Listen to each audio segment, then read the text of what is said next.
Assalamualaikum warahmatullahi wabarakatuh. Perkenalkan, nama saya Dedi Namawan dan ini teman saya Tasya Aulia Cahyani. Kami dari kelompok 7 akan mempresentasikan tentang komunikasi organisasi. Berikut ini adalah penjelasannya.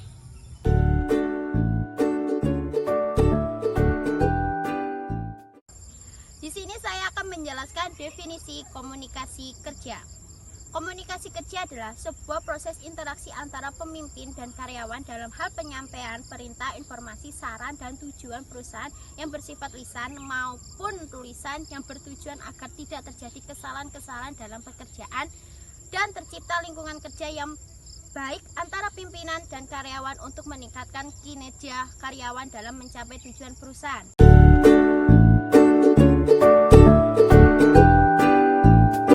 Komunikasi kerja dalam sebuah kelompok atau organisasi, komunikasi memiliki 4 utama. Yang satu, motivasi; yang kedua, kontrol; yang ketiga, ekspresi emosional; dan yang keempat, informasi.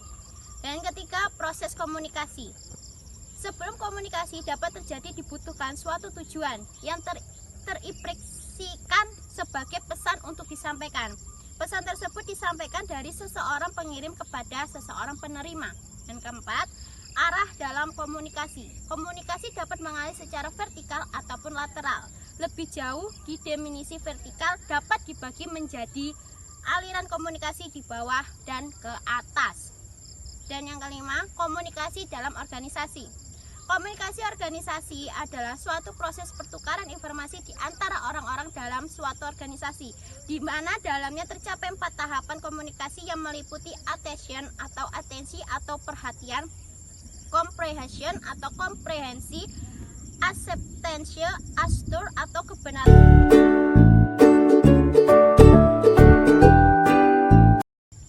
Yang selanjutnya adalah mode komunikasi. Mode komunikasi ini terbagi menjadi 3 bagian, yaitu yang pertama komunikasi lisan, yang kedua komunikasi tulisan, dan yang ketiga komunikasi nonverbal. Yang selanjutnya pilihan dalam saluran komunikasi. Yang pertama ada menangani beberapa isyarat secara bersamaan. Yang kedua memfasilitasi umpan balik yang cepat. Dan yang ketiga menjadi sangat pribadi, percakapan langsung, memiliki skor tertinggi dalam saluran karena mengirimkan informasi terbesar per episode komunikasi. Yang selanjutnya yaitu komunikasi yang persuasif.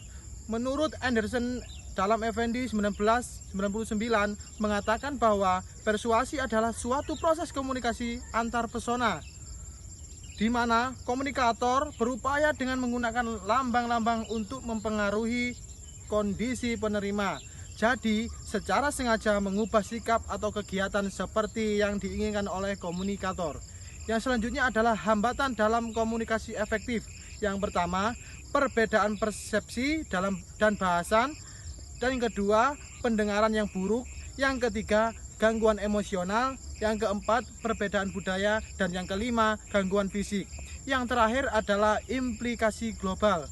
Menurut McLuhan, implikasi global adalah keterkaitan dan ketergantungan antar bangsa dan antar manusia di seluruh dunia melalui perdagangan, investasi, perjalanan budaya, populer, dan bentuk-bentuk interaksi yang lain sehingga batas-batas suatu negara menjadi semakin maju. Sekian dan terima kasih. Wassalamualaikum warahmatullahi wabarakatuh.